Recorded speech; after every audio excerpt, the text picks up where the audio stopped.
ಸಾಯಿರಾಮ್. ಶ್ರೀ ಸಾಯಿ ಸಚ್ಚರಿತೆ ಮೊದಲನೇ ಅಧ್ಯಾಯದ ಮುಂದುವರೆದ ಭಾಗ. 21. ನನ್ನ ಕುಲದೇವರು ಕ್ಷೀರಸಾಗರ ವಾಸಿಯೂ ಸರ್ವ ದುಃಖ ನಿವಾರಕನೂ ಆದ ಆದಿನಾಥ ನಾರಾಯಣನಿಗೆ ಪ್ರಣಾಮಗಳು. 22. ಪರಶುರಾಮರು ಸಮುದ್ರವನ್ನೇ ಆಪೋಷಣ ಮಾಡಿ ಹೊಸ ಭೂಮಿಯನ್ನು ಸೃಷ್ಟಿಸಿದರು. ಅದನ್ನು ಕೊಂಕಣ ಎನ್ನುತ್ತಾರೆ. ಅಲ್ಲಿ ನಾರಾಯಣನೇ ಪ್ರತ್ಯಕ್ಷವಾಗಿ ಕಾಣುತ್ತಾನೆ. 23. ಅಂತರ್ಯಾಮಿ ನಾರಾಯಣನನ್ನೇ ಪೂರ್ತಿ ಅವಲಂಬಿಸಿದ್ದೇನೆ. ಅವನು ಸರ್ವವ್ಯಾಪಿ, ಎಲ್ಲ ಜೀವಿಗಳನ್ನು ನಿಯಂತ್ರಿಸಿ ತನ್ನ ಕೃಪಾಕಟಾಕ್ಷದಿಂದ ಸಂರಕ್ಷಿಸುತ್ತಾನೆ. ಅವನೇ ನನಗೆ ಪ್ರೇರಕ. 24. ಅದೇ ರೀತಿ ನನ್ನ ಮೂಲ ಪುರುಷರಿಗೆ ಗೌಡ ರಾಜ್ಯದ ಶ್ರೇಷ್ಠ ಸನ್ಯಾಸಿ, ಭಾರ್ಗವರಿಂದ ಪೋಷಿಸಲ್ಪಟ್ಟವರು, ತನ್ನ ಯಜ್ಞವನ್ನು ಪೂರ್ಣಗೊಳಿಸಿದವರಿಗೆ ಅತ್ಯಂತ ಗೌರವಪೂರ್ವಕವಾಗಿ ವಂದಿಸುತ್ತೇನೆ. 25. ಈಗ ನಾನು ಋಷಿರಾಜರಾದ ಭಾರದ್ವಾಜರಿಗೆ ವಂದಿಸುತ್ತೇನೆ. ಅವರು ನನ್ನ ಗೋತ್ರದವರು, ಪ್ರಾರಂಭಿಸಿದವರು, ಋಗ್ವೇದ ಶಾಖೆಗೆ ಸೇರಿದವರು. ಶಕಲ್ ನಮ್ಮ ಕುಲದ ಹಿರಿಯರ ಹೆಸರು. ಗೌಡ ಸಾರಸ್ವತ ಬ್ರಾಹ್ಮಣ ಜಾತಿಯಲ್ಲಿ ಹುಟ್ಟಿದವರು. 26. ನಾನು ಬ್ರಹ್ಮನಿಗೆ ವಂದಿಸುತ್ತೇನೆ. ಪರಬ್ರಹ್ಮನ ಅವತಾರ ಅವರು. ನಂತರ ಯಾಜ್ಞವಲ್ಕ್ಯ, ಭೃಗು, ಪರಾಶರ ಮತ್ತು ನಾರದ ಇಂತಹ ಋಷಿಶ್ರೇಷ್ಠರಿಗೆ ವಂದನೆಗಳು. 27. ವೇದವ್ಯಾಸರಿಗೆ, ಪರಾಶರಿಗೆ, ಸನಕ, ಸನಂದನ, ಸನತ್ಕುಮಾರ, ಶುಕ, ಶೌನಕರು ಸ್ತೋತ್ರಗಳು ರಚನಕಾರರು. ವಿಶ್ವಾಮಿತ್ರ ಮತ್ತು ವಸಿಷ್ಠ ಇವರಿಗೂ ನನ್ನ ವಂದನೆಗಳು. 28. ಮತ್ತೆ ವಾಲ್ಮೀಕಿ, ವಾಮದೇವ, ಜೈಮಿನಿ, ವೈಶಂಪಾಯನ ಮತ್ತಿತರಿಗೂ ನನ್ನ ವಂದನೆಗಳು ಹಾಗೂ ಸಪ್ತ ಋಷಿಗಳಿಗೂ ಇತರ ಮುನಿಗಳಿಗೂ ವಂದಿಸುತ್ತೇನೆ. 29.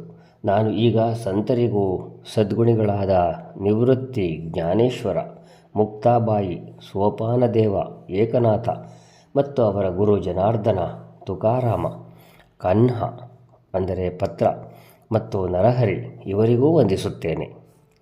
30. ಪ್ರತಿಯೊಬ್ಬ ಸಂತರನ್ನು ಹೆಸರಿಸುತ್ತಾ ಹೋದಲ್ಲಿ ಈ ಪುಸ್ತಕ ಸಾಲುವುದಿಲ್ಲ.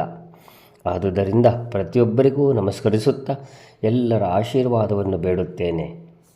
31. ಈಗ ನಾನು ಅಸೀಮ ತೇಜಸ್ಸುಳ್ಳ ನನ್ನ ತಾತನವರನ್ನು ಈ ಪ್ರಾಪಂಚಿಕ ಜೀವನದ ನಶ್ವರ ಎಂದು ಅರಿತು ಬದರಿ ಮತ್ತು ಕೇದಾರದಲ್ಲಿ ನೆಲೆಸಿರುವ ಸದಾಶಿವರಿಗೂ ವಂದಿಸುತ್ತೇನೆ.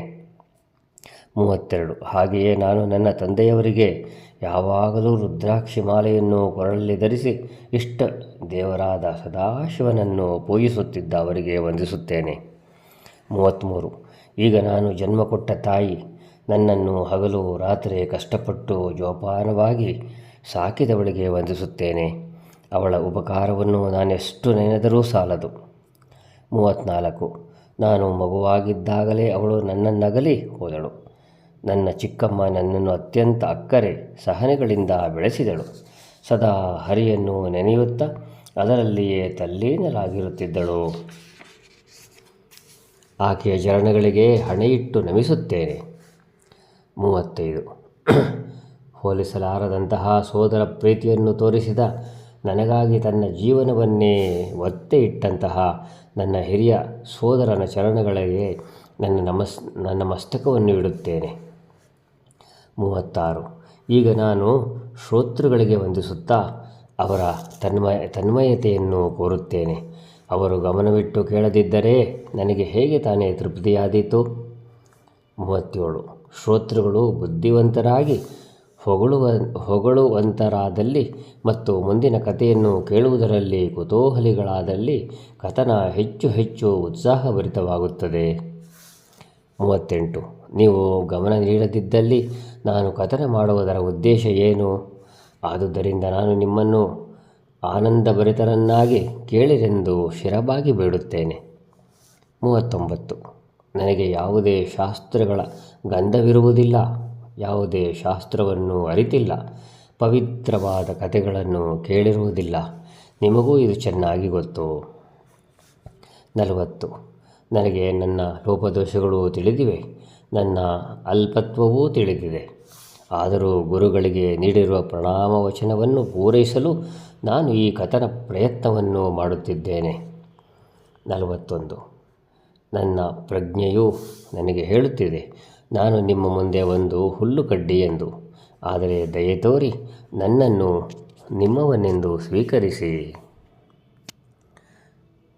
ಓಂ ಸಾಯಿರಾಮ್.